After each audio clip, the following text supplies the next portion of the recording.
La Escuela Secundaria de Adultos número 1, Leandro N. Alem de Paraná, Entre Ríos, tiene el honor de presentar la charla que dictara recientemente en nuestra casa de estudios uno de los hijos ilustres de nuestra ciudad, Damián Berseñasi, médico y profesor de la Facultad de Medicina de la Universidad Nacional de Rosario.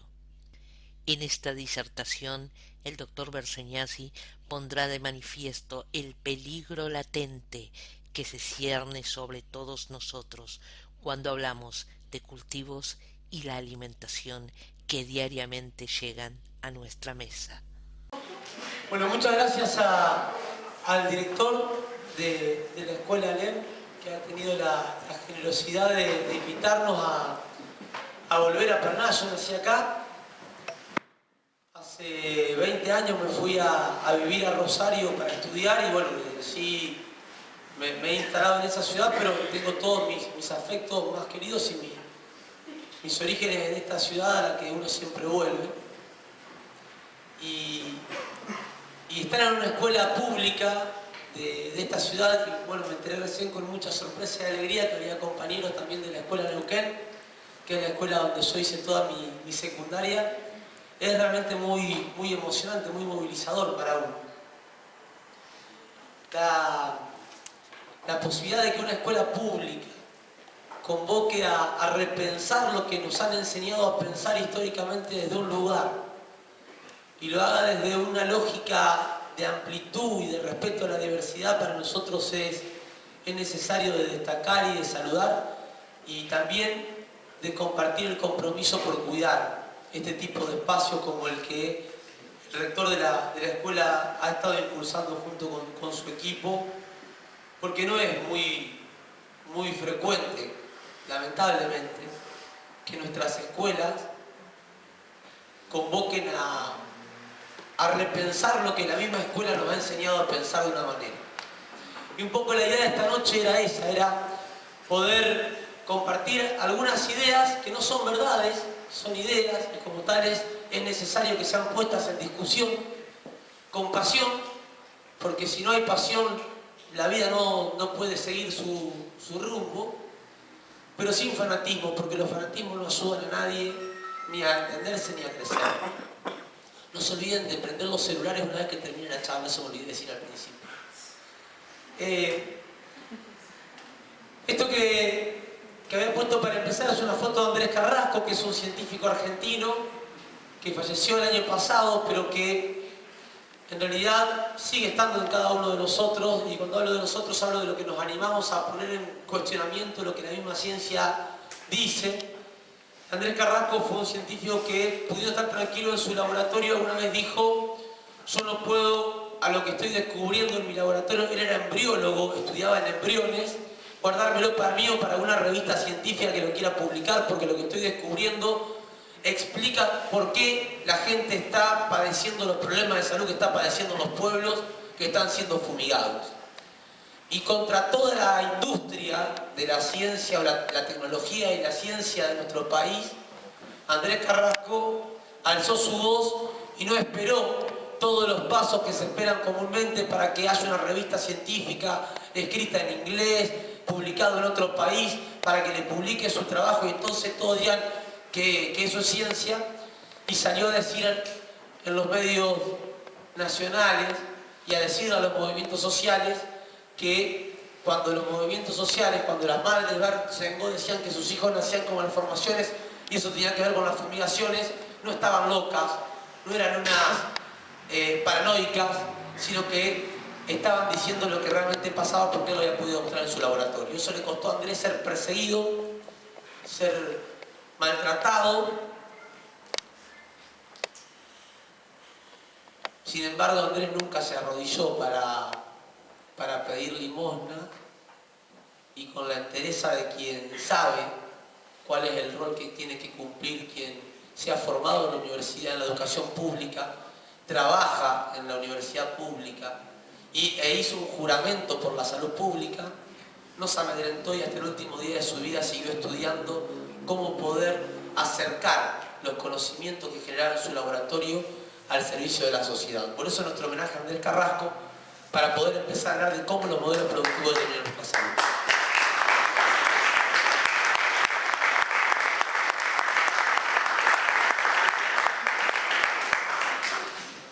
Yo les pido perdón si por ahí soy algo desordenado, pero no pensaba hacer PowerPoint, lo hice porque como estoy mal de la garganta, temía que no se pudiera entender bien alguna de las cosas que quería decir y entonces para eso sirven las imágenes. Pero me parecía importante empezar diciendo, bueno, si vamos a hablar de cómo afecta nuestra salud, modelos productivos, definir qué entendemos por salud. Porque a veces estamos invitados a pensar que la salud es la ausencia de la enfermedad. O ese equilibrio entre lo biológico, lo psicológico, lo social.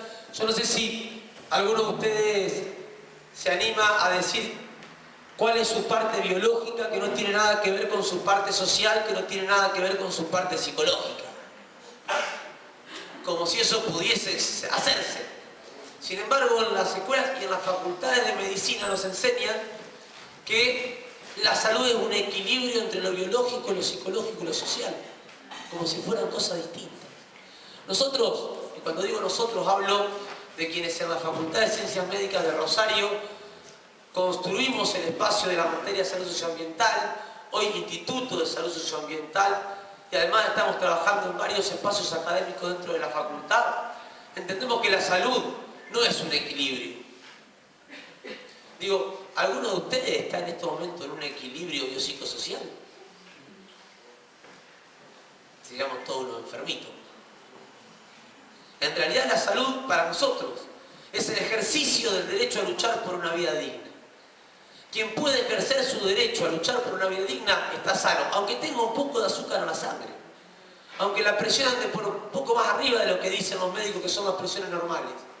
Mientras tengamos la posibilidad de luchar por una vida digna, mientras tengamos la posibilidad de fortalecer las diversidades, mientras tengamos la posibilidad de construir esas hegemonías que nos han hecho creer que las cosas son de una forma y no pueden cambiarse, nosotros vamos a poder sabernos y sentirnos saludables. Y nosotros vamos a estar acercándonos a construir más libertad, porque cuando uno está enfermo, lo que pierde fundamentalmente es libertad. Y eso lo saben muy bien quienes trabajan, y como vamos a ver hoy, trabajan entre nosotros también, para ayudar a que nos enfermemos. Porque un pueblo enfermo es un pueblo que no puede ejercer sus derechos, y un pueblo que no ejerce sus derechos es un pueblo que pierde libertad y que pierde fundamentalmente perspectiva de futuro. En ese sentido, yo quiero hacer un reconocimiento en la noche de hoy a algunos actores que por ahí son nombrados y a veces no. Andrés Carrasco es uno de ellos, pero hay otros. Y fíjense, cuando nosotros empezamos a decir, y no fuimos los primeros que lo hicimos, quiero aclarar eso, muchos lo hicieron antes que nosotros, y antes que la ciencia, antes que los médicos, antes que los sistemas de salud y que las facultades, los primeros que empezaron a decir que estas formas de producir que se estaban instalando en nuestros territorios nos estaban enfermando y matando, fueron los vecinos de esos territorios. Fueron los chicos de, ¿era Piedras Blancas o Santa Elena? Los nenes de la escuela que hicieron el relevamiento. De Gil.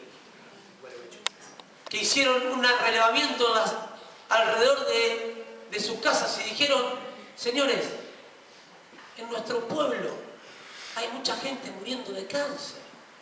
Chicos de una escuela haciendo un trabajo que debería estar haciendo el sistema de salud. Y el sistema de salud, ¿qué le respondió?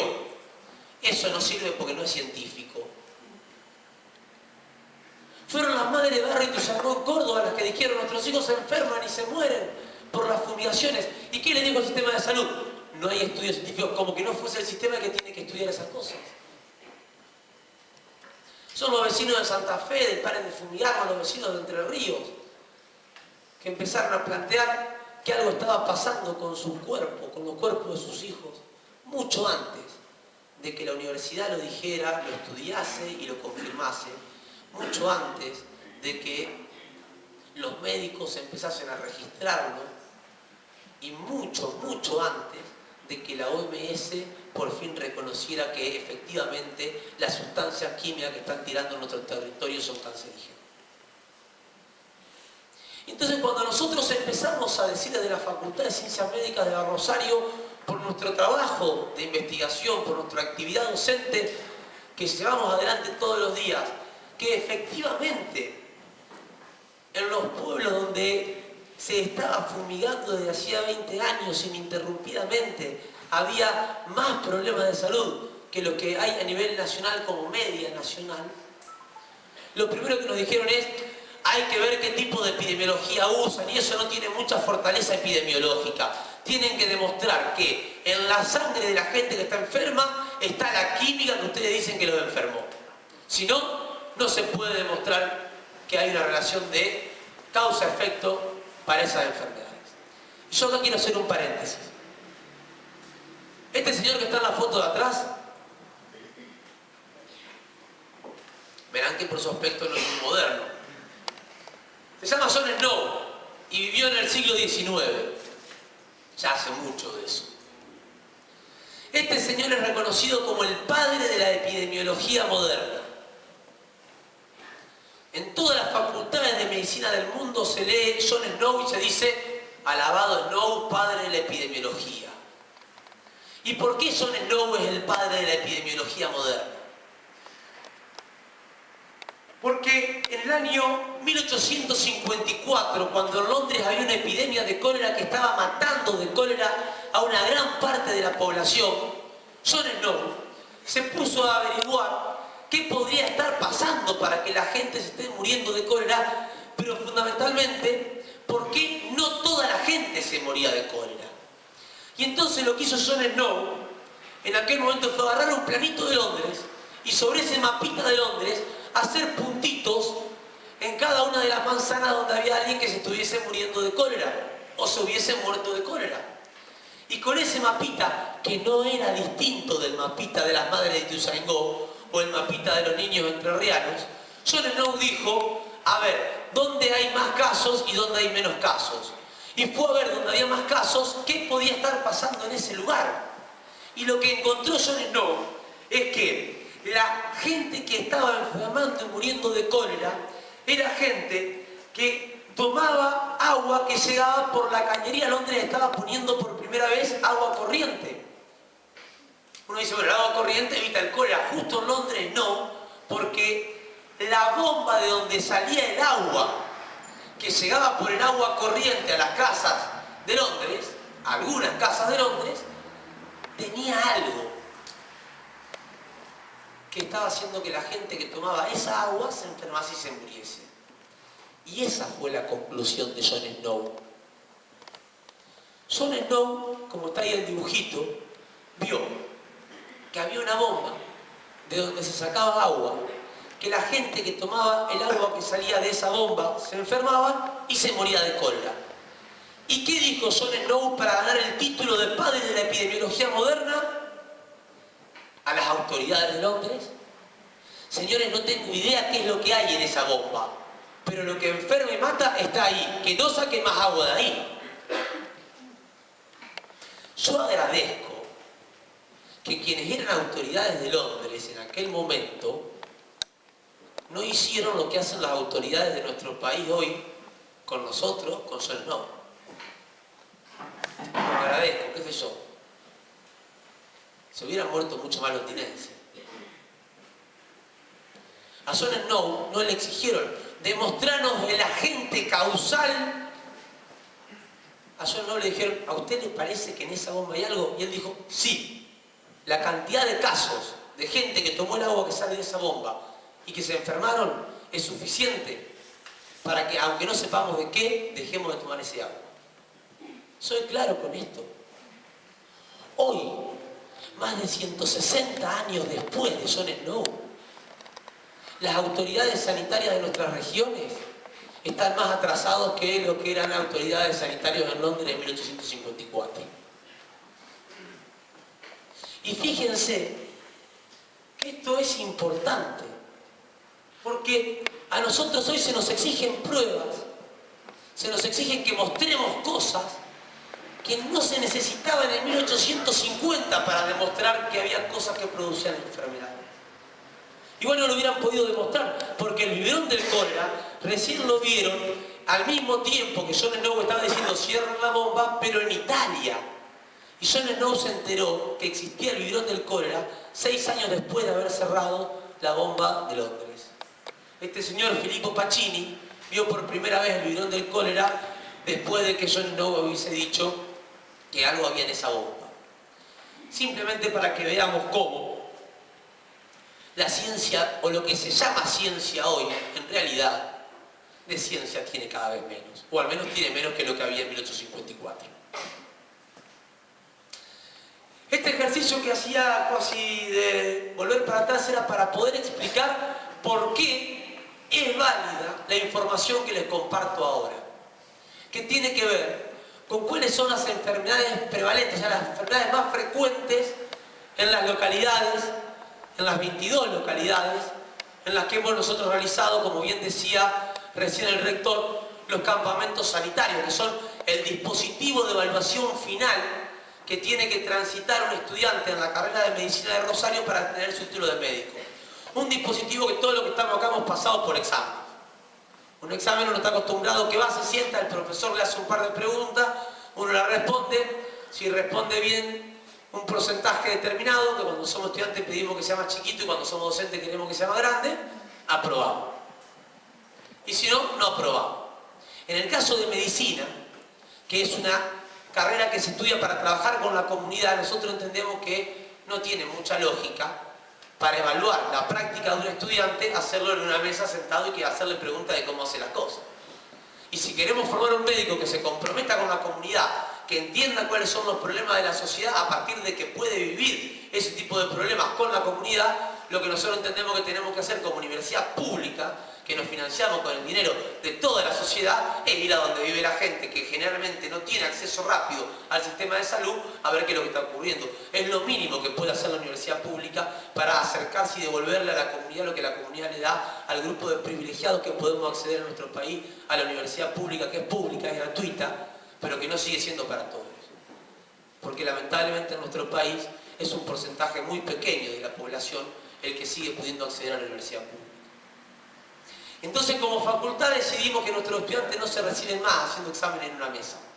Se reciben siendo una comunidad durante 5 días a vivir, a dormir, a comer con esa comunidad y a preguntarle qué le pasa a esa comunidad. Entonces sí sabemos qué es lo que pasa en la región.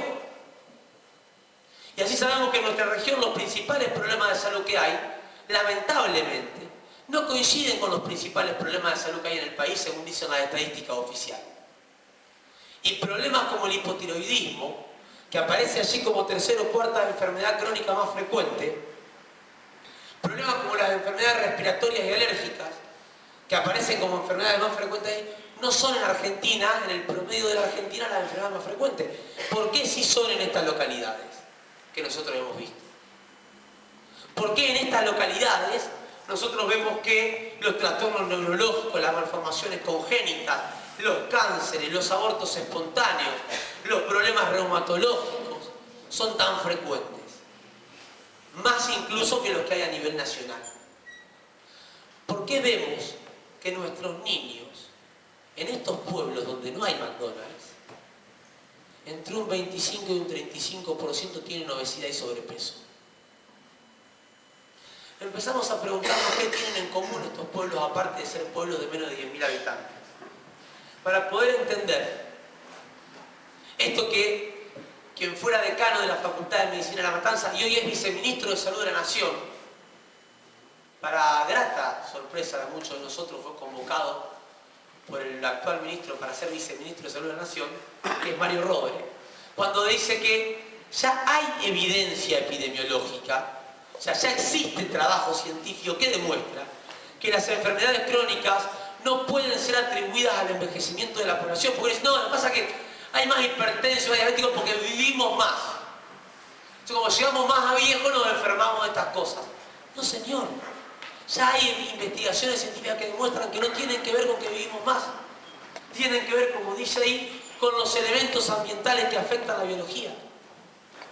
La biología que estudiamos en las aulas no es una biología estéril, no es una biología de pipeta. Es una biología que permanentemente está accionando con todo alrededor, porque por eso se trata de la biología que es la vida. Y esa biología está siendo afectada por la química, fundamentalmente, por la destrucción ambiental que estamos llevando adelante como sociedad y está poniendo en peligro nuestra salud, generando este tipo de problemas. Nosotros tenemos que saber,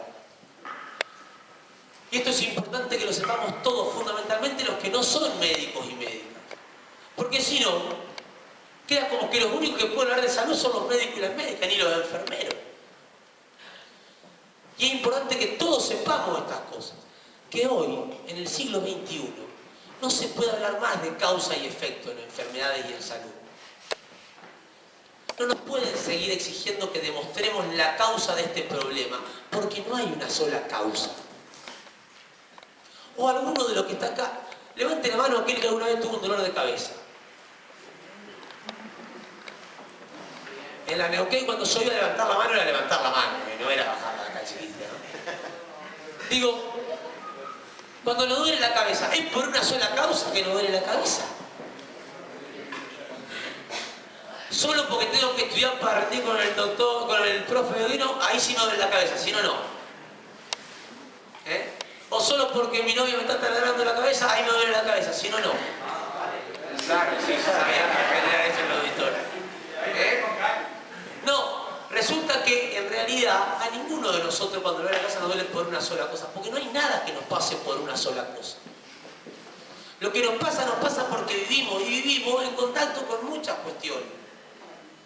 Nos atraviesan muchas cosas al mismo tiempo, entonces seguir pidiendo relación de causa-efecto hoy, cuando alguien reclama que ha sido dañado en su salud, es de necios, es de cínicos, es de hipócritas,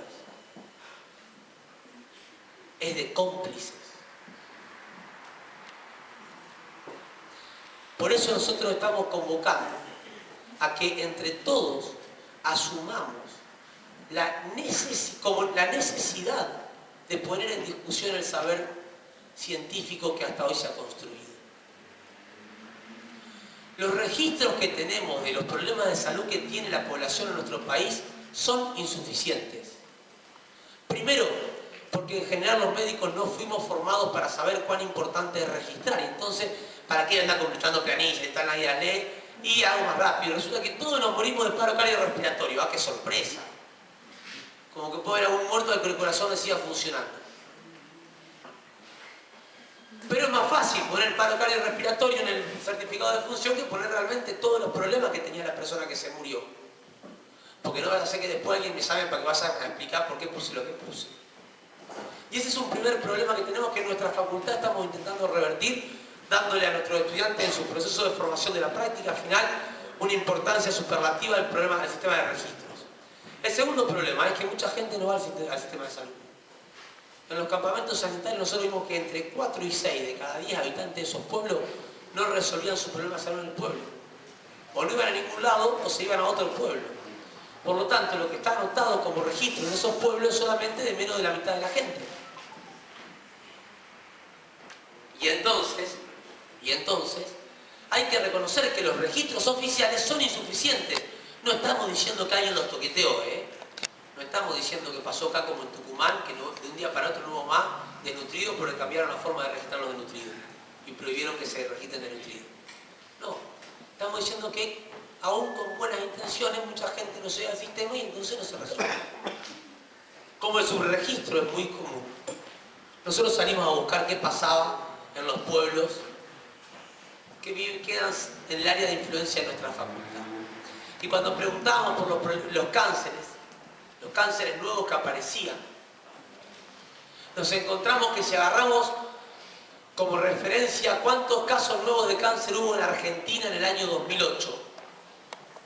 Supongamos que este salón somos toda la República Argentina y que acá hay 100.000 personas.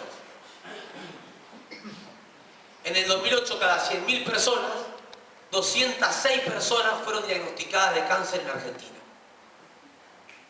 En los pueblos donde nosotros estuvimos haciendo este trabajo, en el 2008, si hubieran sido 100.000 personas, hubieran sido diagnosticados en promedio 368 personas de cáncer. Es 1,8 veces más que la media en Argentina. Y en algunos pueblos estamos hablando de 713,7 cada 100.000. casos nuevos de cáncer ese año. Y también nos preguntamos, bueno, pero siempre tuvieron más cáncer en estos pueblos, porque puede ser. Y resulta que no. Cuando empezamos a ver qué había pasado en los últimos 15 años en esos pueblos, veíamos que si estudiamos desde el año 97 al año 2011, perdón, del año 97 al año 2011, entre el 97 y el 2001 había habido una cantidad de casos de cáncer que es lo que ustedes van a ver ahí como la columna roja. A ver. Y en el último quinquenio de esos 15 años, o sea, entre el 2007 y el 2011, los casos nuevos de cáncer habían sido lo que ustedes ven en la columna morada. Fíjense que la columna morada en casi todos los casos es casi la mitad de la columna azul. ¿Vieron? La columna azul es el total de casos de cáncer. Sí. Sí. A ver si lo hago más claro. Evaluamos los últimos 15 años, desde el 97 al 2011, cuántos casos nuevos de cáncer hubo cada año. Y después dijimos, bueno, vamos a agruparlo en 3 grupos de 5 años. 2007, 2001, 97, perdón, 2001, 2002, 2007 y 2007, 2011. ¿Está? En los primeros 5 años de esos 15, la cantidad de casos nuevos de cáncer fue lo que está en la columna roja.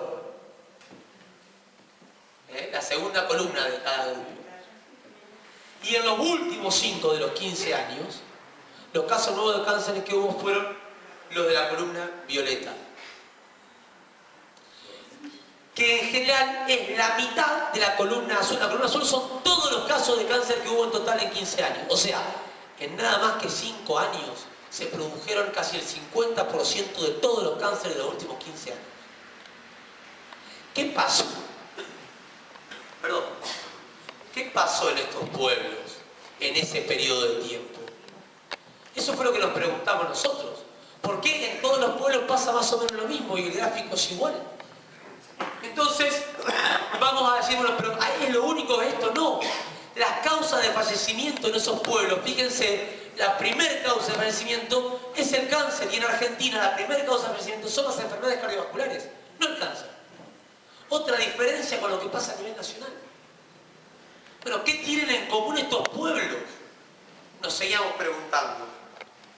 Porque veíamos que, por ejemplo, el hipotiroidismo en estos pueblos estaba muy por arriba de los 2 casos cada 1000 que supuestamente tendría que tener el país. Sí.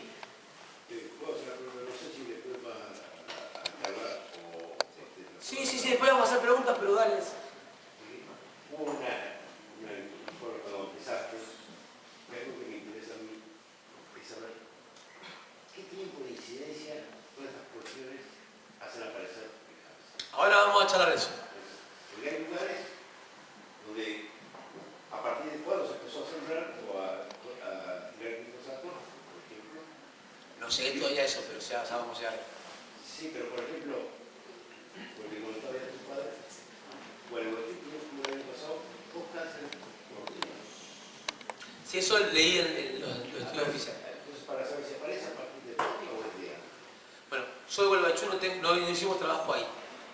Y hoy me voy a concentrar en hablar de lo que nosotros hicimos. Digo para... No hay, lo que me interesa saber a mí es si aparece del síntoma o si aparece en cáncer. Bueno, por eso. Otra de las cosas que nos preguntamos fue... Vamos a ponernos de acuerdo, entonces, la pregunta al final. Sí, pregunta. El hipotiroidismo, y ahora voy a explicar bien esto del cáncer, pero quiero explicar el cuento casi completo. El hipotiroidismo nos pasaba igual que con el cáncer, mucho más arriba que en Argentina en el promedio, pero además mucho más arriba que los datos oficiales que hay a nivel mundial de hipotiroidismo. ¿Se acuerdan? La glándula tiroide es una que tenemos acá. Que cuando los que estamos acá, algunos son mucho más chicos que yo, pero otros más o menos estamos en la misma edad. Y no era frecuente que alguien tuviera problemas de tiroides. En general, podía ser alguna mujer grande con problemas de tiroides. Hoy tenemos hipotiroidismo en hombres en una proporción mucho menor que de diferencia que la que teníamos hace 10 años atrás. Hoy tenemos hipotiroidismo en niños que no nacieron hipotiroideos y se hicieron hipotiroideos. Cuando vemos estos datos nos preguntamos, bueno, che, a ver, resulta que tenemos, creo que tengo la de aborto acá, no, tenemos cáncer, enfermedades endócrinas, tenemos abortos espontáneos también en crecimiento, tenemos malformaciones en crecimiento. Bueno, ¿qué tienen en común estos pueblos? Una de las cosas que tienen en común es que a partir del año 96, 97, la mayoría de estos pueblos empezaron el proceso de transformación del modelo de producción a su alrededor. Entre estos pueblos hay un pueblo como Totora, que era la capital nacional de la leche. O sea, en Totora había vacas y había tambos. Hoy en Totora no hay tambos porque no hay vacas, porque hay todo soja. Otro de los pueblos era Bobril. Bobril se llama Bobril porque el frigorífico que estaba ahí se llamaba Bobril. O sea que en Bobril había vacas para comer carne de vaca, no de filón de vaca. Y hoy lo que hay en Bobril es soja. Que tampoco es soja, es un evento transgénico dependiente de agrotóxicos.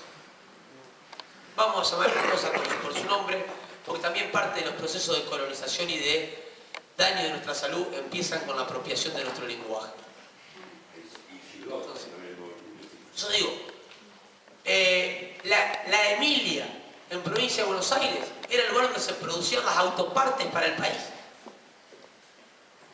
Hoy es soja, evento transgénico dependiente agrotóxico. O sea, estos lugares con distintos modelos productivos previos, cuando transforman su modelo de producción y se vuelcan a la producción agroindustrial de eventos transgénicos dependientes de agrotóxico, que empieza a incrementar la superficie productiva, pero además a incrementar el uso de química, empiezan a tener estos problemas de salud. Y fíjense que la bibliografía científica que existe dice que para que se puedan expresar algunas enfermedades, como por ejemplo los trastornos endócrinos, pero fundamentalmente los oncológicos y los oncomatológicos, hace falta que transcurran entre 15, 20 o hasta 30 años. ¿Cuándo empieza a ser el salto, la cifra de casos nuevos de cáncer? A los 10 años, a los 15 años. Los abortos empiezan a crecer a partir del año 99. Mucho más cerca, porque el aborto no necesita mucho tiempo, es ahí. Las malformaciones empiezan a crecer en cantidad de apariciones a partir del año 98-99. Entonces nosotros decimos, bueno, acá tenemos algunos elementos para asociar. Y nos preguntamos, che, pero la gente que vive acá, ¿cuán expuesta está a los agrotóxicos? Suponiendo que la hipótesis sea que ese sea un elemento importante en el desarrollo de estas enfermedades. Fíjense ustedes, lo que está en azul y en rojo, azul es los que viven a menos de 500 metros y rojo los que viven entre 500 y 1000 metros. O sea, que entre los que están azul y rojo son los que viven a menos de 1000 metros de los espacios donde utilizan agrotóxicos para la producción en esas localidades de hace más de 15 años. Más del 90% de la población.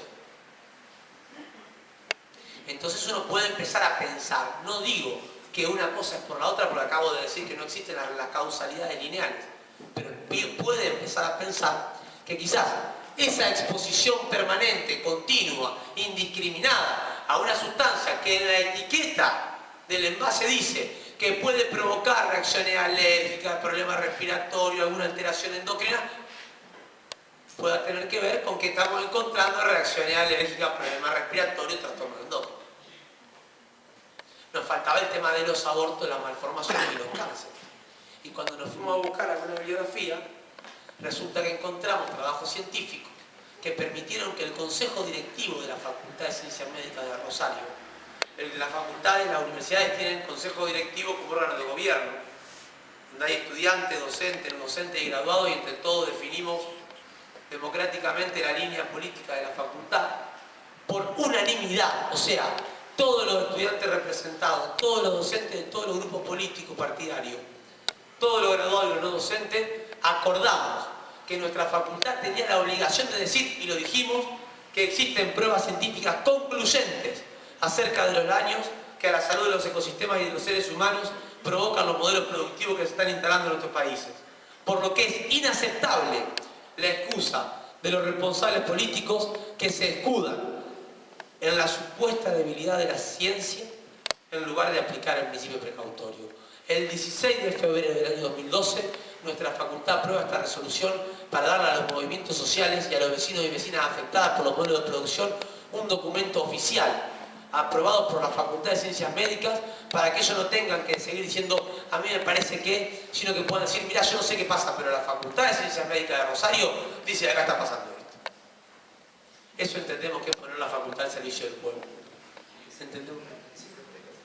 Bien, pero me dice que aplica el principio precautorio. El principio precautorio es un principio que dice que si yo no tengo certeza de que lo que voy a hacer o a usar no genera ningún daño a nadie, no lo tengo que hacer ni que usar. Y si tengo un mínimo de duda, no lo puedo usar ni hacer hasta que no tenga certeza de que no hace daño. Y resulta que ahora nos exigen para aplicar ese principio precautorio que demostremos prueba de que hace daño. Entonces no sería precautorio. El principio que aplicó Estados Unidos para prevenir es verdad, no lo había pensado, pero es cierto.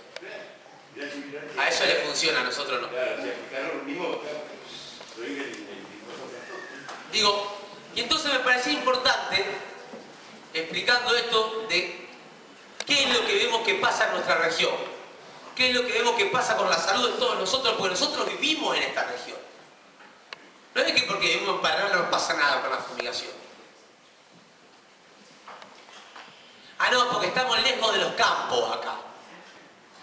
Ustedes tienen que saber que hay trabajos científicos que han demostrado que en la Antártida han encontrado DDT.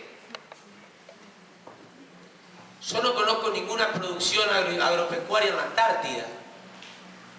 O sea que no fueron a usar DDT a la Antártida para cultivar nada. Si llegó hasta la Antártida el DDT, que son los territorios continentales, ¿alguien cree que podemos estar a salvo de la química que se usa a 20, a 10 o a 5 kilómetros de acá?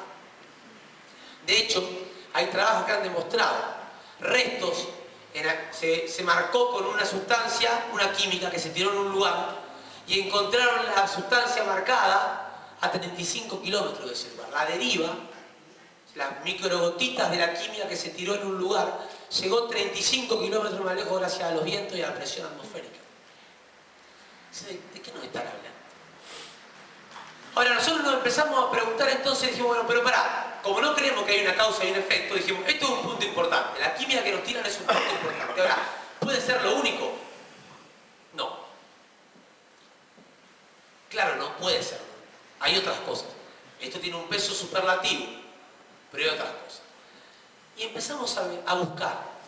Y buscando, empezamos a aprender algunas cosas que yo necesito compartir con ustedes. No porque compartiendo la angustia, entonces esta noche duermo yo más tranquilo y ustedes más preocupados. Sino porque nosotros entendemos que estos espacios son para que compartamos lo que hemos aprendido y que lo pongamos en duda. Una de las cosas que nosotros aprendimos es que en los últimos años, y hablo de los últimos 200 años, pero fundamentalmente en los últimos 60 años, 65 años, el mundo ha sufrido una transformación en el modelo de producción de alimentos. Y empezamos a tener cada vez más problemas de salud relacionados con nuestra alimentación. Esto no lo inventamos nosotros, ni lo descubrimos nosotros. Hipócrates ya decía que el alimento sea tu medicina y que tu medicina sea tu alimento. En la época de Hipócrates no estaban los laboratorios que te vendían pastillitas, ni la empresa que te vendían cuadraditos de caldo para darle sabor a verdura a las verduras. Hipócrates decía, si uno come sano, va a estar sano. Y si uno se enferma, tiene que comer sano para poder recuperar la salud. Resulta que nosotros hemos alterado tanto de lo que comemos, por los procesos de industrialización que han refinado para conservar más tiempo la comida, para que sea más rentable para algunos venderla. Por los procesos de mercantilización de los alimentos, que hacen que hoy nosotros podamos comer acá cuscús, que está re lindo, pero la verdad es que tiene poco que ver con Paraná el cuscús. Y a veces hasta es más barato conseguir cuscús que pescado. Ni hablar del sushi que está tan de moda. Pero como no es barato no lo puedo usar de ejemplo.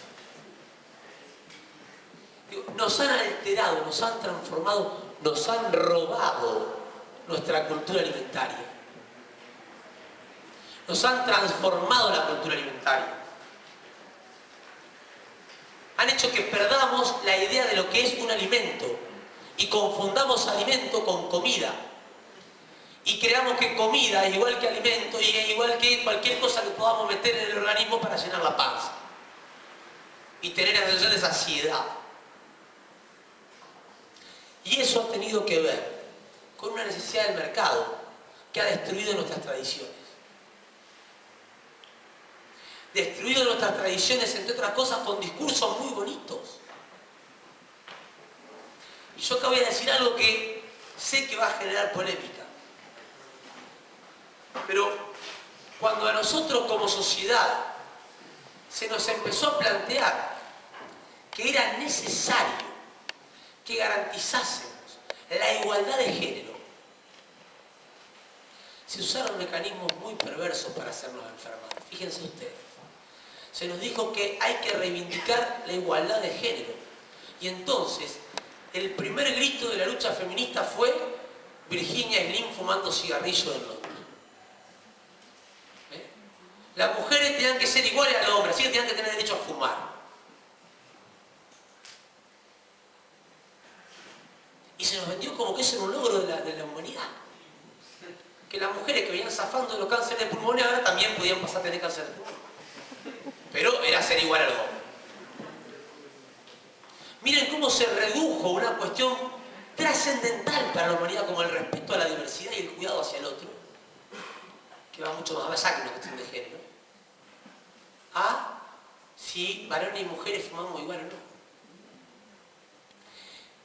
Durante siglos, las mujeres eran quienes atesoraban ese saber extraordinario que garantizaba que cuando estábamos enfermos, nuestras abuelas y nuestras madres nos sabían curar.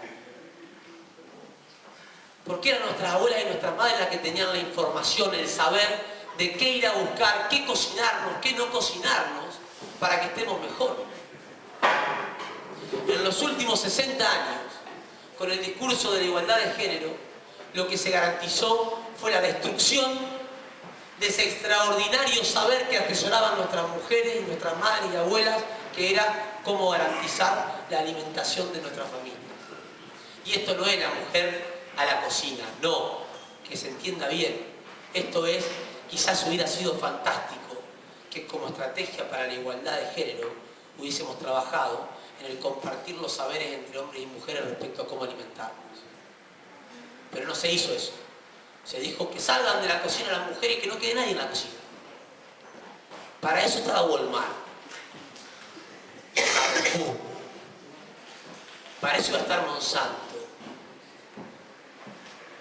Para eso el delivery. Y esto implicó un retroceso en términos de salud y por lo tanto en términos de libertad de todas nuestras comunidades. Implicó la destrucción de nuestras tradiciones, la destrucción de nuestra cultura, que claramente implica una destrucción de nuestros saberes, de nuestros haceres y de nuestras identidades. Cuando yo era chico, y no soy tan viejo, aunque ya estoy medio arruinado, pero cuando yo era chico, la hora de la comida era una fiesta, porque no sabíamos qué podíamos tener en el plato de la cantidad de ofertas que podíamos llegar a tener. Hace 25 años atrás, el promedio de elementos que constituían nuestra dieta estaba arriba de los 250 elementos entre verduras, frutas, especias y carne. Hoy con 60, 65 elementos estamos garantizando la comida de 6 de cada 7 días de la semana, en promedio. Esa pérdida de diversidad implica una pérdida de nutrientes e implica una pérdida de saberes, que también son nutrientes. Y eso lleva a la pérdida de la salud.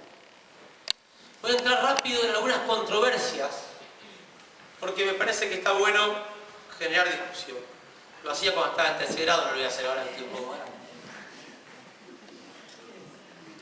De hecho, nunca le pedí perdón a mi maestra por haberla puesto incómoda aquella vez. Pero en tercer grado eras indiputado. Claro. No tanto, mi viejo tuvieron que ir a explicar por qué leía esas cosas. Algunas controversias para que entre todos hagamos un ejercicio y no nos aburramos tanto. Por ahí escuchamos decir que los agrotóxicos son seguros. Pero el centro encargado para investigar la cancerogenicidad de las sustancias químicas que la OMS tiene en el mundo, de los 100.000 productos químicos que se liberaron al ambiente desde la Segunda Guerra Mundial hasta hoy, solamente ha estudiado entre 2.000 y 3.000.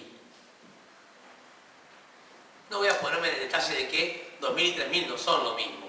Hay como 1.000 de diferencia y que no pueden definir cuánto tienen estudiado. Los que están encargados de estudiar no pueden saber cuánto tienen estudiado. Buenísimo. Pero entre el año 95 y el 2010 solo habían estudiado 2 productos. Y entonces, ¿en base a qué estudios científicos quieren que creamos que los agrotóxicos son seguros? ¿Quién nos puede dar certeza de la seguridad de esta sustancia? ¿Cuándo?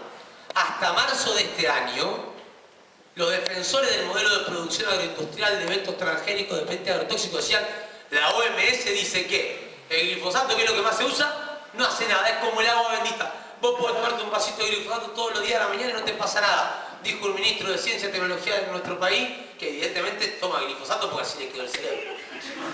No hay ninguna otra explicación.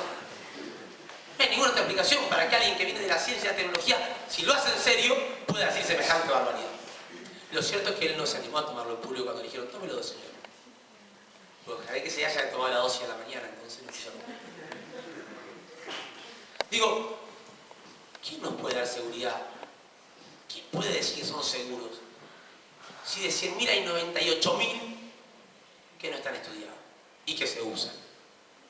Si en marzo de este año la OMS dijo, che, ya el glifosato no era clase 4 como dijimos, ni siquiera 3, es clase 2. Y de los 2 va, que es peor todavía. Y ahora en mayo dijo, ya no solo el glifosato, también el 2,4-D. Y también el lindano, que muchos de nosotros recibimos en la cabeza para matar los piojos cuando éramos más chicos.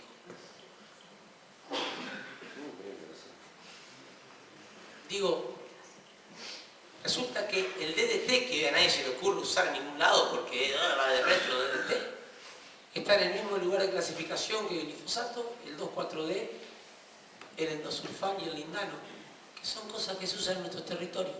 Mayo de este año salió el último paper publicado en la revista Lancet. Digo, nos dicen los transgénicos son seguros, pero además van a disminuir el uso de agrotóxicos. Por eso está bueno hacer transgénicos. Y fíjense que en nuestro país, de acuerdo a lo que dice la Cámara de los que venden transgénicos, no el CEPRONAR de Santa Fe, no el Foro Ecologista de Paraná, los que venden agrotóxicos y transgénicos, se vendió más agrotóxico que en el 2012 y en el 2011 y en el 2010 y en el 2009. Ahí tienen la curva de evolución. Ustedes van a ver que en la última columna es más baja que la anteúltima. No, pero es verdad, entonces sí, se vendió menos.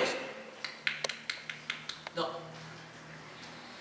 La última columna es más bajita porque lo que se vendió fue menos volumen, pero estaba un 3% más concentrado.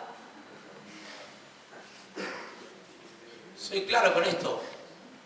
Digo, vendo menos, pero más concentrado. O sea que estoy vendiendo más. En volumen es menos, en toxicidad es más. Más de 350 millones de litros de agrotóxicos tirados, rociados, usados en nuestro territorio en el último año. Les cuento una cosa, para fanfarronear un poco en esto de que estudio medicina legal. Hay una ley en Argentina que es la ley de riesgo de trabajo. ¿Alguno de ustedes trabaja?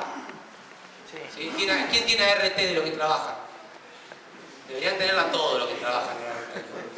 La ley de seguridad y riesgo de trabajo, que es la ley de los RT, tiene un artículo que dice lo siguiente.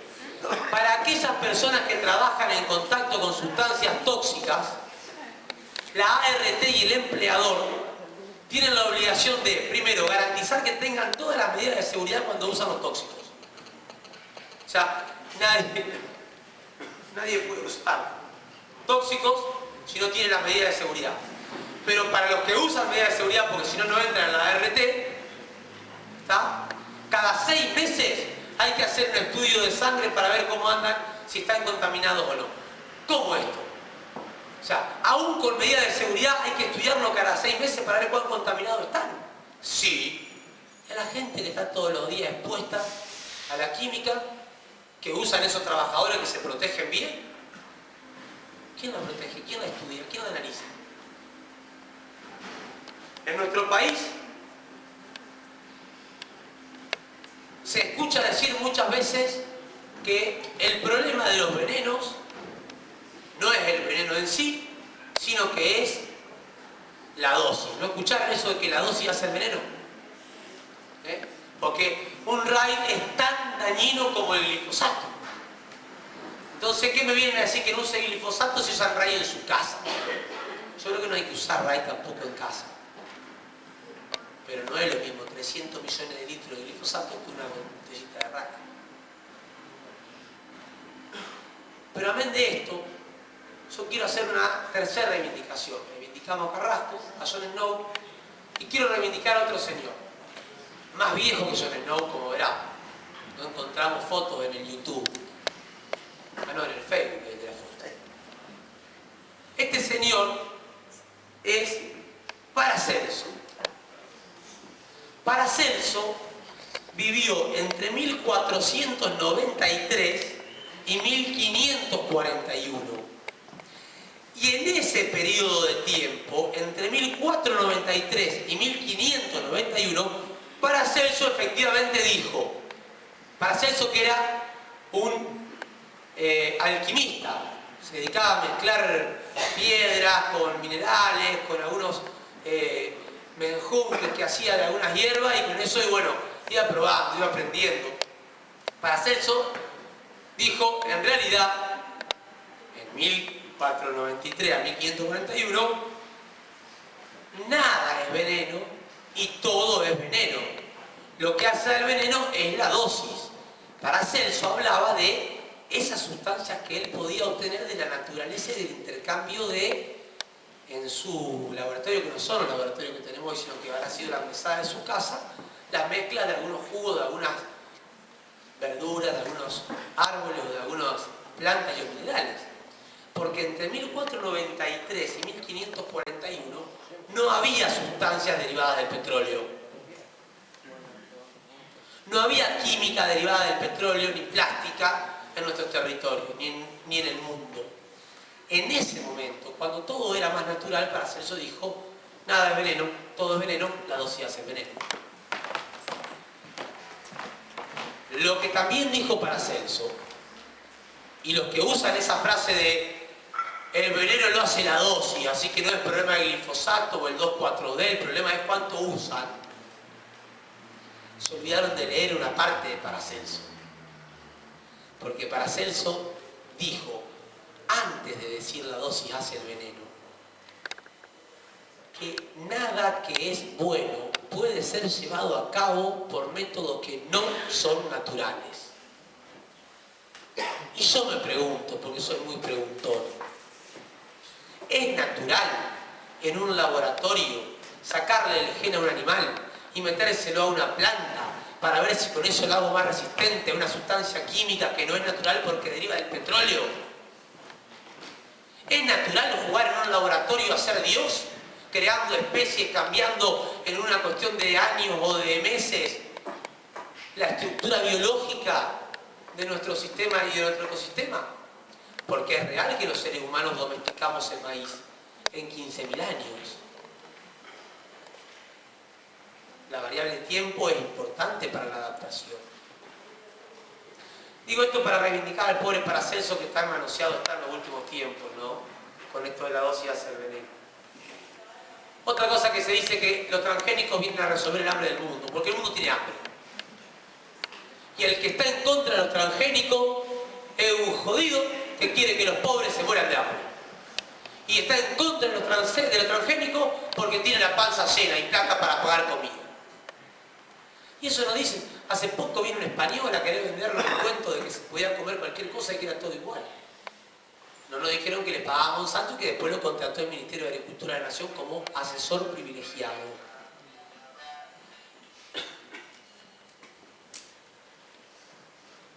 Si fuese verdad que los transgénicos resuelven el hambre del mundo, ¿alguien puede explicarnos por qué hoy hay 843 millones de personas que pasan hambre en el mundo? Podríamos decir, sí, porque todavía no producimos todo lo que tenemos que producir. Hay que aumentar la producción para que esos 843 millones puedan comer. Si eso fuese verdad, fíjense esa curva que está ahí, es la curva del hambre, que aumenta a medida que aumenta la producción de transgénicos en el mundo. Pero como lo de atrás quizás no ven porque está muy chiquito, le pongo esto otro. Hoy en el mundo se tiran 1.300 millones de toneladas de alimentos por año. ¿Alguno de ustedes fue a la escuela? ¿O no? Calculen. Si tiramos a la basura 1.300 millones de toneladas de alimentos y tenemos 843 millones de hambrientos, con los alimentos que tiramos a la basura, ¿cuántos kilos de alimentos le podemos dar a los hambrientos del mundo? Este es un trabajo práctico para la clase matemática. Regla de 3 simple creo que era, ¿no? Casi 1,5. ¿Cuánto nos da? Así rápido, ustedes que andan rápido en matemática. Más o menos, abuelo de pájaro. 1.300 millones dividido 843 millones, es fácil. Simplifiquen los ceros. 1,3. Bueno, un poquito más. Pero ponele. ¿Cuántos de ustedes se comen 1,5 kilos de comida por día? 1,5 kilos todos los días. En promedio los platos que nosotros nos servimos, en promedio, no digo en los restaurantes chetos, eso que te sirven una cosita así, te cobran como que te van a cenar el plato. Pero en general en nuestra casa, el promedio es que nuestro plato de comida sea de medio kilo. El promedio 500 gramos de comida. Para estar así como estamos, no estamos desnutriditos nosotros. O sea que nosotros podemos seguir comiendo como comemos. Y con la comida que tiramos, le daríamos más comida de la que nosotros comemos a los 843 millones de hambrientos. Y me siguen queriendo hacer creer que hacen falta transgénicos para darle de comer al mundo. Para esto hacen falta transgénicos. Para transformar una gran parte de la humanidad en una humanidad obesa. ¿Vieron, no? El 6% de la humanidad consume el 50% de la comida del mundo. ¿No será un problema de distribución en vez de producción? Esto es lo que decía Hipócrates del alimento. Y yo los invito rápidamente para que esta noche se pongan un poco mal cuando lleguen a su casa a ver algunos datos. Uno piensa en los huevos y dice, bueno, esta noche llevo huevo frito. No, el huevo frito no es sano. Hacemos huevo duro, que es más sano. Bueno. Y uno cree que el huevo que está comiendo hoy es el que comía cuando era chiquitito. Bueno, los más jóvenes, sí, es el mismo. Pero los que tenemos más edad, cuando éramos chiquititos, les contamos de verdad para que los más jóvenes sepan, los huevos antes tenían algo que se llamaba yema, que era amarilla de verdad. No es una cosa paliducha así. Era el amarillo huevo, ahora no existe más, pero en una época en plástica te enseñaban amarillo y el amarillo huevo era porque era fuerte. Un amarillo así chillón. Hoy las yemas de los huevos son nada. La cáscara del huevo antes se rompía con una facilidad. Hoy se rompe con otra. ¿Por qué? Porque necesitan que las gallinas tengan cáscara con huevos más duros para poder transportarlo más tiempo y que no se rompa. Aunque eso signifique quitarle calidad proteica al huevo. Fíjense que hoy los huevos tienen 2/3 más de colesterol, 2 veces menos de omega 3, 3 veces menos de vitamina, 7 veces menos de betacaroteno que los huevos que tenían antes. ¿Y por qué esto? Porque las gallinas están re locas y están en huelga, porque no. Esto es porque uno no puede sintetizar vitaminas si no toma sol. No es de 12 de la mañana, de 12 al mediodía a 2 de la tarde. No, es tomar sol. Es ponerse al sol para que con la energía del sol, nosotros no somos plantas, no hacemos fotosíntesis, pero sintetizamos vitamina. ¿Y alguno de ustedes vio la gallina que come, que produce los huevos que ustedes comen? alguna está al sol 8 horas por día tomando sol, caminando. En general, están en los criaderos, encerradas, escondidas del sol, a donde comen alimento balanceado, que no es la lombricita que antes dibujábamos en la escuela, cuando dibujábamos la gallina. Digo, eso hace que el huevo tenga menos calidad. Los pozos. Nosotros fuimos, como dijo el rector, a San Salvador a hacer el trabajo de investigación en abril. Y yo no estaba comiendo carne porque quería comer más sano. Entonces me dijeron, se apiadaron de mí, se dijeron, pero nosotros, una señora dijo, yo tengo pollo en mi casa. Te voy a hacer pollo de mi casa. Yo les juro que desde que era así de chiquito no comía un pollo tan rico, tan parecido a pollo. Era un pollo con sabor a pollo. Una cosa de... y sin caldito no. Una cosa de loco. Hemos perdido el sabor de las comidas porque nuestras comidas comen, sean pollo, chancho, vaca, exactamente lo mismo. Alimento balanceado a base de organismos genéticamente modificados, no sea un agrotóxico. Los huevos igual, los huevos de Japón. Tal cual. Amarillo. Entonces ahí es donde nosotros tenemos que empezar a poner los ojos. Esto es una propaganda que se publicó en Argentina de un producto para que los que producían carne le den a sus vacas. Esto fue propaganda, quiere decir que en Argentina se vendió, después se prohibió, pero durante un tiempo se vendió. Y en la propaganda para venderlo te decía, compre este producto, pero te decía chiquito, ahí lo van a ver con rojo, este producto no puede ser administrado en animales que sean después exportados a Europa. Esto pasó acá. De la misma forma que pasó esto con, fíjense, el arsénico en la carne de pollo, porque le daban a los pollos arsénico. Y el que le daba a los pollos arsénico era un laboratorio llamado Pfizer, el mismo que inventó el Viagra. Hace cosas buenas y otras no tanto, fíjense. Pero claro, Pfizer, que aparece como ese laboratorio, a propósito poniendo el arsénico a los pollos sabiendo que eso es cancerígeno y hace daño, para que aumenten el proceso de crecimiento y en menos tiempo poder venderlo más rápido.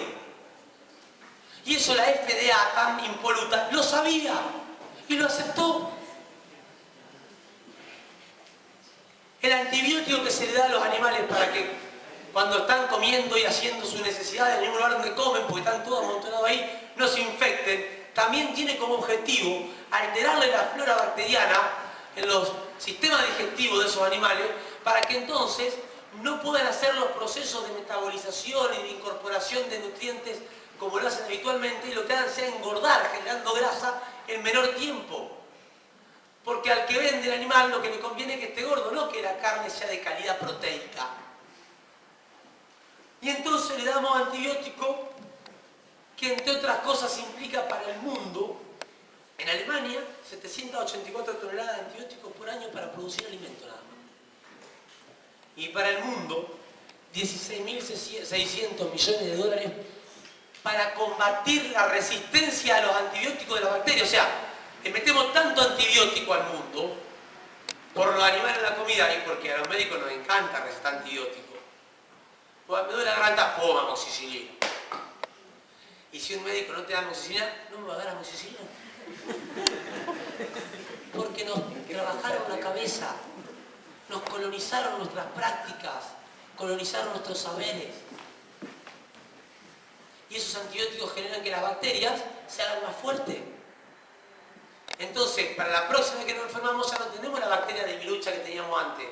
Tenemos una más parecida a Terminator. ¿Y vieron lo que pasó con Terminator cuando lo reventaron en la 1? En la 2 vino más fortalecido. Pero ahí llegó Sarah O'Connor en la 2 y le dijo ¡toma! Y ya estábamos seguros y en la 3 apareció y encima disfrazado de mujer. Imposible ganar. Digo, estas cosas están ocurriendo con nosotros. Y nosotros en nuestro cuerpo empezamos, nosotros que nunca vivimos en el campo, vámonos, hacemos análisis, nos sacan sangre. A nosotros que nunca estuvimos puestos a la fumigación porque vivimos en Paraná, o como Carlito en Santa Fe, o como yo hace 20 años en Rosario, no, yo no estoy fumigado, yo estoy a salvo. nos hacemos los análisis y aparece en nuestra sangre, por eso lo de mala sangre, ¿está? Restos de productos químicos que incluso están prohibidos en nuestro país antes que nosotros naciéramos. Sin embargo, nosotros los tenemos. Lo que quiere decir, o que no se han dejado de usar aunque estén prohibidos, o su capacidad de continuidad en el ambiente es tan importante que nosotros nacimos, después que se prohibieron igual los tenemos. Y entonces, para ir cerrando, yo quiero compartir con ustedes el porqué todo este cuasi desordenado, bueno, sí, desordenado intento de tirar datos. Porque para nosotros, esta realidad que acabamos de ver no es casual. No nos pasa esto porque somos unos descuidados o porque alguno se confundió. Nos pasa esto porque alguien en algún momento planificó que esto nos pase a nosotros. Y lo planificó con una lógica que es exactamente la misma lógica de aquellos que hace algunos años atrás en Alemania dijeron: algunos tenemos derecho a vivir y otros no, porque algunos somos de la raza más linda. Con una lógica en la que en el mundo hay 4.500 millones de personas que sobran, si no más. Entonces dijeron, en algunos países del mundo es necesario que limpiemos nuestros territorios. Europa y Estados Unidos quedaron extremadamente contaminados después del proceso de industrialización posterior a la Segunda Guerra Mundial. Y cuando se dieron cuenta del daño que estaban generando en su ambiente por ese modelo de producción industrial y lo que ese daño significaba en la salud de su población, dijeron: ¡hey, basta, hasta acá! No podemos seguir enfermándonos nosotros. Así que a toda la basura, a todas las formas de producción que enferman, tenemos que sacarnos de encima. Hay que traspasar las industrias sucias a los países pobres. Para poder hacer eso tenemos que tener posibilidad de apropiarnos de esos territorios donde se pueda acceder al agua, al aire y a la tierra fértil, para poder trasladar la porquería para allá. Para poder hacer eso necesitamos que la gente no se rebele. Y para que la gente no se rebele necesitamos que la gente no entienda qué está pasando. Que la gente prefiera mirar las colas y las tetas de Tinelli, o de las que bailan con Tinelli, ¿tá? Antes que venir a charlar y a compartir un viernes donde hace mucho frío algunas ideas sobre cómo nos están queriendo enfermar y hacer más dependientes. Y para eso hay que destruir el sistema educativo. Y por eso se trabajó sobre las escuelas, se trabajó sobre las currículas, se trabajó sobre la infraestructura de las escuelas, sobre la cabeza de los docentes de la escuela y sobre las cabezas y los cuerpos de docentes y estudiantes no docentes de la escuela. Y para que eso se pueda garantizar, lo que se hizo fue exterminar la capacidad de relacionar. Nosotros en la escuela no aprendemos a relacionar, aprendemos a memorizar. Y hemos cambiado los métodos y ahora somos todos de Pablo Freire y de Pichón Rivière, pero en la escuela y en el aula se hace lo que yo digo. Y callado. Ni hablar. Y si hay chicos, ustedes ya no, pero si hay chicos a los que se les ocurre ser chico, y entonces hablar con su compañerito, porque a los 7 años no está muy bueno venir a estar sentado escuchando lo que te dice un tipo que no tiene nada que ver con vos, preferís jugar con tu compañerito, ahí está la Ritalina para que esté calladito y quieto. Trastorno de la atención. Y drogamos a los pibes para que dejen de ser pibes. Claro. ¿Está enfermo? Sí, ¿qué tiene? Es niño. Es la locura en la que estamos. A ver, en serio, sería gracioso si no fuese verdad. Y esto tiene que ver con lo que decimos nosotros allí. La apropiación de nuestros territorios tuvo como objetivo no solamente traspasar las industrias sucias, sino que el objetivo real, escondido atrás de todos los discursos de infraestructura, desarrollo, integraciones, era eliminar nuestra capacidad de producir alimentos sanos para nuestros pueblos libres. Porque no hay pueblos libres sin alimentos sanos. Y eso tenemos que saberlo. Lo dijo el Foro Ecologista de Paraná hace más de 10 años en esta ciudad y pocos lo escucharon. Tenemos que replicarlo. Sin alimentos sanos no podemos ser libres, porque no podemos estar sanos. El modelo que se nos instaló es un modelo extractivista, basado en la extinción, la explotación y la exclusión. La negación del otro. la transformación del otro en un peligro en potencia. Y como el otro es peligroso porque tiene gorrita, porque está más oscuro, porque se tapa, y no es como yo, no es gente como uno, y si alguien lo hace salir del terreno, mejor me hago el trabajo. Y empezamos a naturalizar la existencia de eliminables. Y ya no nos sorprende, no nos preocupa, no nos duele que nuestros jóvenes se estén matando. O a los tiros, o a los puntazos, o con las drogas. Es parte de la naturalidad. Parece que ser joven siempre fue sinónimo de matarse.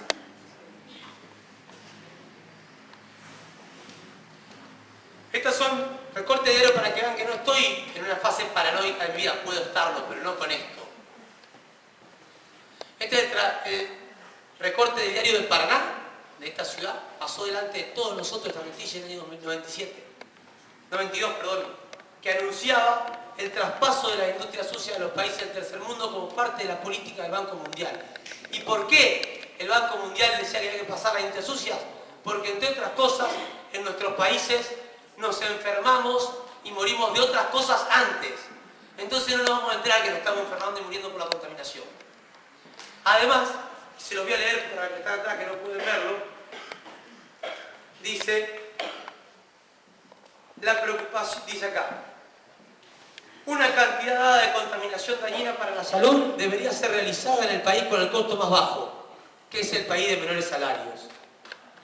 Pienso que la lógica económica que existe en la exportación de una carga de desechos tóxicos a un país de salarios bajos es impecable.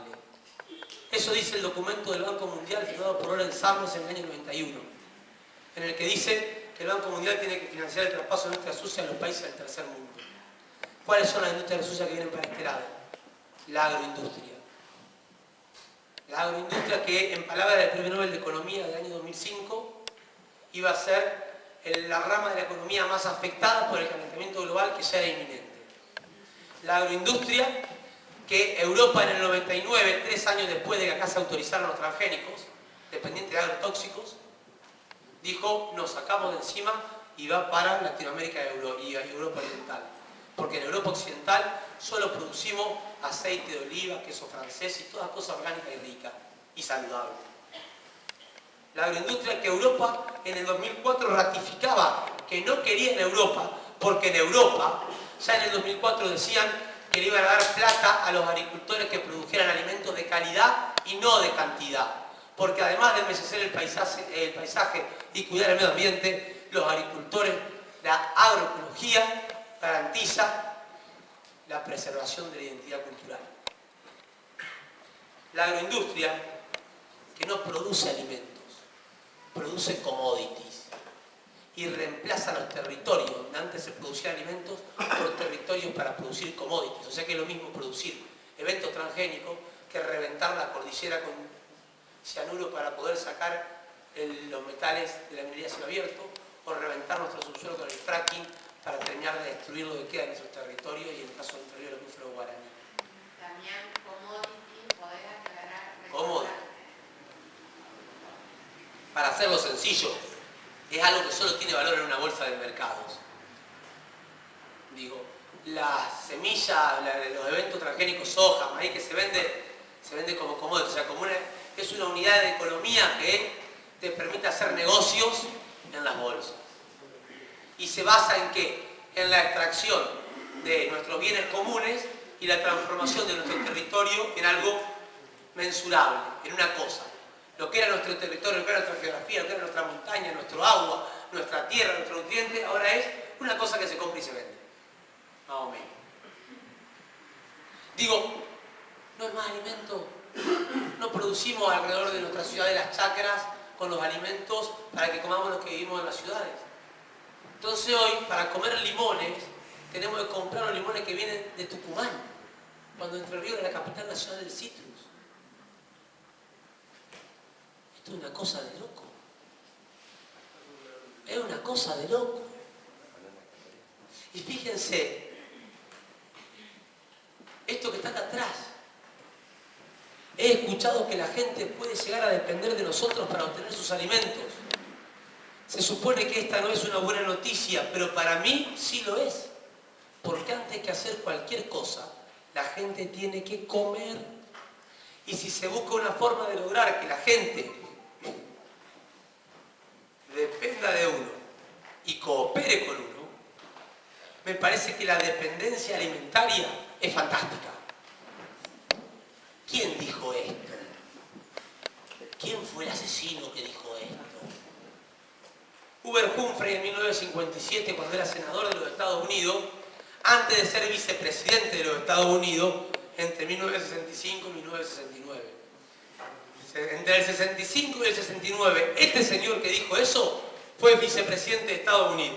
Y en esa fecha, un señor llamado Henry Kissinger, que nosotros conocemos por su participación como ideólogo del Plan Cóndor, que instaló nuestro territorio en la dictadura genocida en la década de los 70, dijo: domina el petróleo y dominarás la nación, pero si dominas el alimento, dominarás a los pueblos.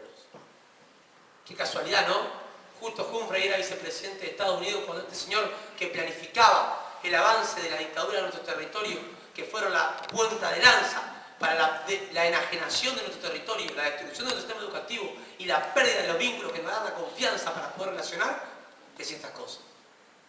Y fíjense cómo en el año, varios años más adelante, hubo alguien que dijo: es importante que nuestra nación cultive productos alimentarios para poder alimentar a nuestro pueblo. ¿Se imaginan un país que no pueda cultivar los alimentos suficientes para alimentar a su pueblo? Sería una nación sometida a la presión internacional. Sería una nación en peligro. Hablar de agricultura es hablar de un verdadero problema de seguridad nacional. Este tipo sí lo tiene claro. Y este sí es un patriota. En su país. ¿No leen atrás? George Bush dijo esto en Estados Unidos, ante la FAO.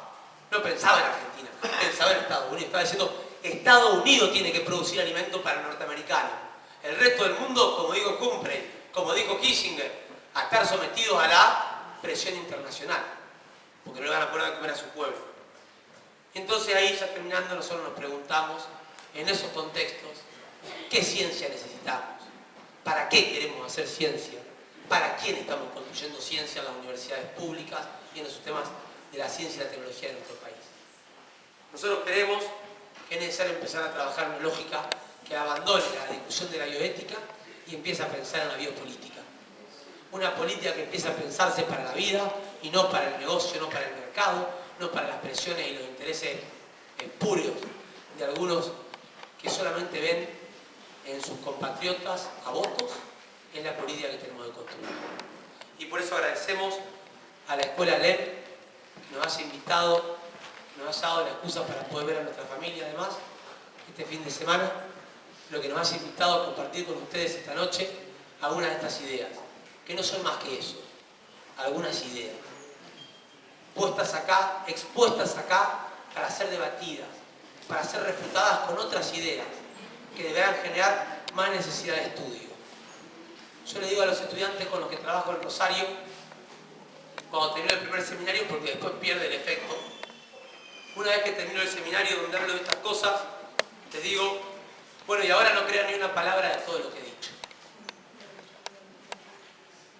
Tuve pocos profesores que me enseñaron a no creer lo que me decían, y a ellos les agradezco eternamente. Nosotros debemos empezar a enseñar en las escuelas, como decía Deodoro Roca, a hacernos preguntas. Debemos enseñar a que nadie crea una palabra de lo que decimos y entonces se vayan a estudiar de verdad para poder saber qué es lo que está ocurriendo a su alrededor y cuáles son los elementos que necesitamos tener para que no nos sigan siendo a nosotros parte de esos 4.500 millones de eliminables del planeta. Por eso nuestro homenaje a estos que son algunos de los científicos, entre los cuales está un hijo de esta ciudad, que es Juan de Dios Muñoz, que pasó entre nosotros sin que la mayoría de nosotros supiéramos que estaba. Y que hizo mucho más de lo que cada uno de nosotros cree que hizo por nosotros. Incluso mucho más de lo que él se murió creyendo que había hecho. Con Juan, en esa imagen hay varios que han decidido poner su vida al servicio de la construcción de una sociedad más justa, de una sociedad más saludable, que no puede ser saludable si no es solidaria, si no es democrática y si no es en paz. Por eso Rector, muchísimas gracias por invitarnos, para que sigamos pensando entre todos que vale la pena construir una nueva sociedad.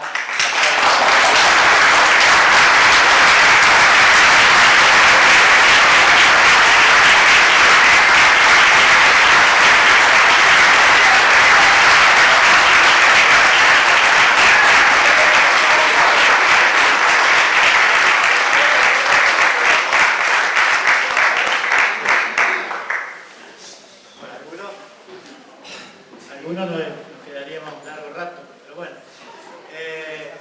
Está habilitada la palabra para el que quiera expresar alguna idea o para preguntar.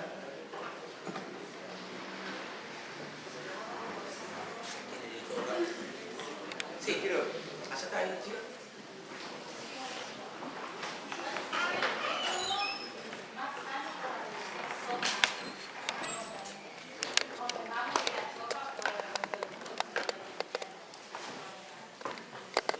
Dos cosas. Primero, la soja nos salvó la economía. Me permito disentir. La economía la economía regional, nuestra economía nacional, fue a propósito y muy estudiadamente destruida para poder facilitar la llegada del evento transgénico en el año 96.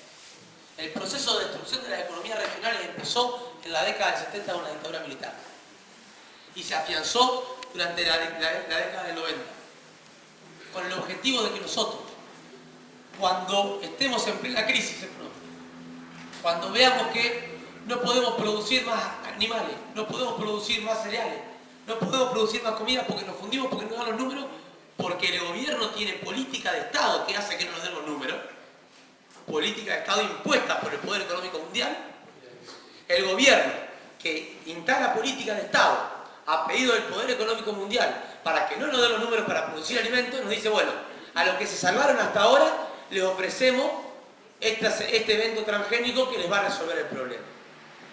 Entonces, nos instalan un problema, nos crean una situación de debilidad, una situación de dependencia para ofrecernos después el falso remedio que en realidad lo que hace es aumentar las enfermedades y aumentar la dependencia sanitaria, alimentaria y económica del país.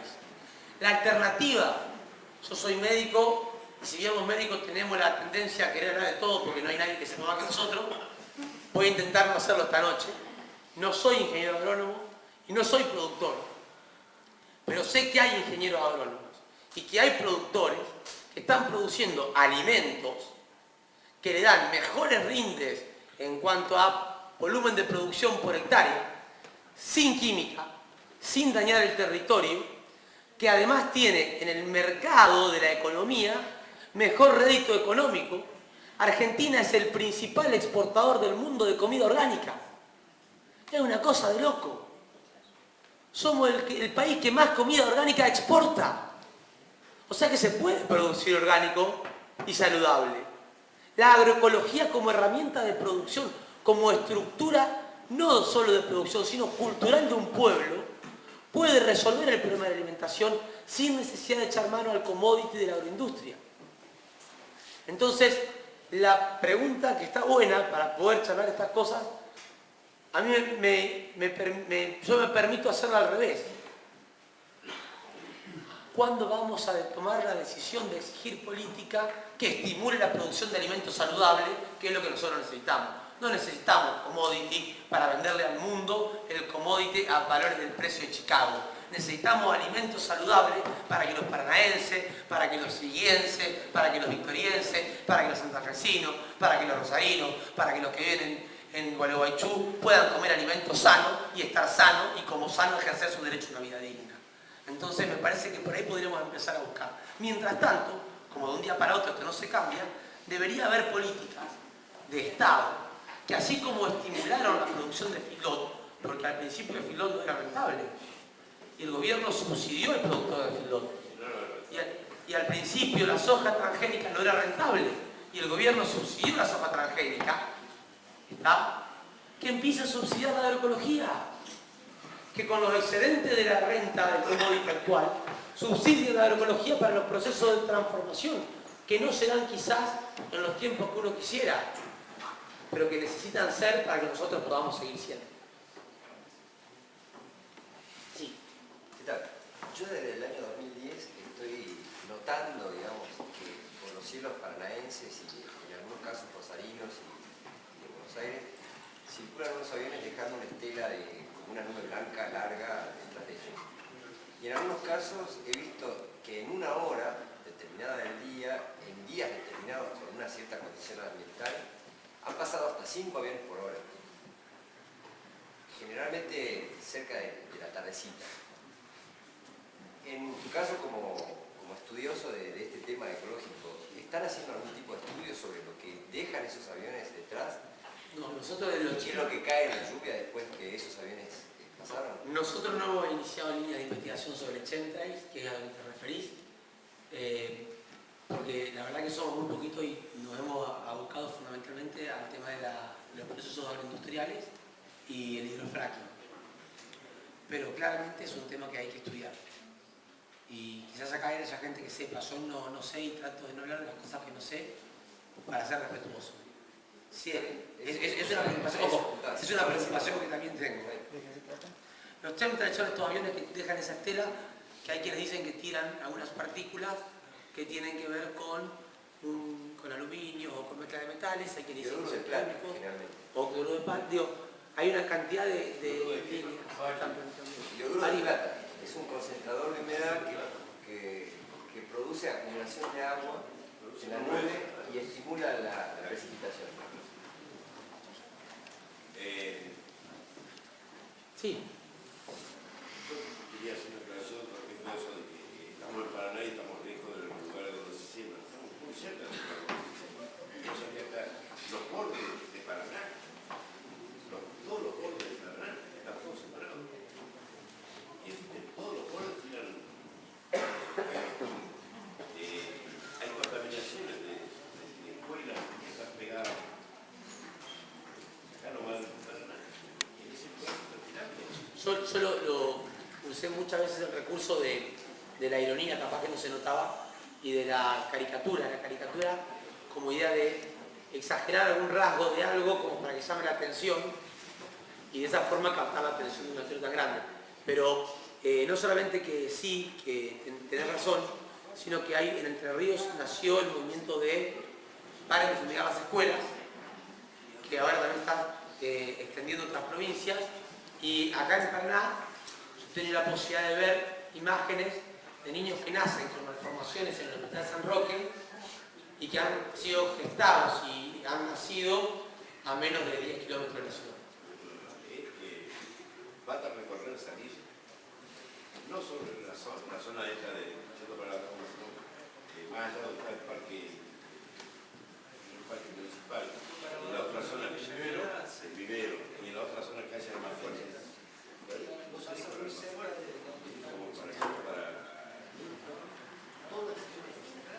una cuestión, yo no tengo que demostrarla. Más motivos para empezar a trabajar en una movida fuerte. Yo trabajaba en un ambiente de medio ambiente. Me hizo una vuelta porque decían que una escuela se había contaminado por culpa de un frigorífico. Es decir, nadie piensa en quitarle la culpa a lo que siembra. No, le echan la culpa a los gilipollas. Y por eso siempre. Acá aparte de Paraná, en el Río pasó una cosa. ¿Cómo se llama el Río? El Río todo lo verde. Andá acá porque se acabaron los verdes. Se acabaron los árboles.